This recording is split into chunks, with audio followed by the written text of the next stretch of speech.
Max Lee. I'm Chinese citizen. Dito po nakatira sa 219 Isgeray Street, Barangay 70, Zone 6. Dati po, nag-a-abroad ako. Pero sa tindahan na to, tinayo noong 1975 hanggang year 2010. Nung namatay na po ang mami ko, ako na po ang umawak ng tindahan na to. At dahil na-aksidente po ako sa Taiwan, itinuloy ko na po itong tinitinda ng mami ko. Nakapagtapos po ba kayo ng pag-aaral? Hindi. I'm only second year college at FEU. Taking up banking insurance. Bakit po yun ang naisipan nyo pag-aaral? Nang una, siniwala na po ng magulang ko sa pagtitinda.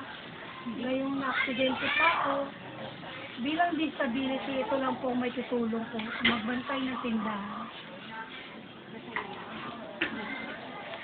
Hindi pa. Bakit sa ganitong lugar po kayo nagtitinda?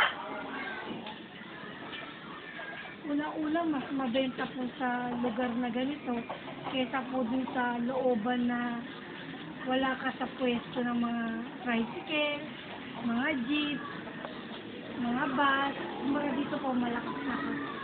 Ilang beses na kayong nahuhuli ng dahil? Kami naman po mga kaibigan, pag nandiyan po mga namumuli, nagsisenyasa na po kami, kaya nagkakawayan, ibig sabihin po, may huli.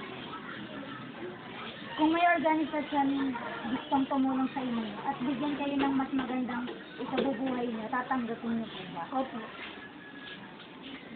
Sa pagtitinda niyo, sa isang araw, magkano yung kinikita niyo? Kung ang puhunan mo, 200, siguro yung pinakatubo nun, pangkain na lang po namin. Sa pera pong nalilikom niyo, ano-anong nabibili niyo? Gamit ng anak ko, ng apo ko, saka yung kinakain po namin. Sapat ba ito para sa anak niyo at sa pag-aaral niyo? Siguro kahit paano nakakaraos dahil may mga kapatid pa naman akong tumutulong sa amin, kahit paano po nakakaraos.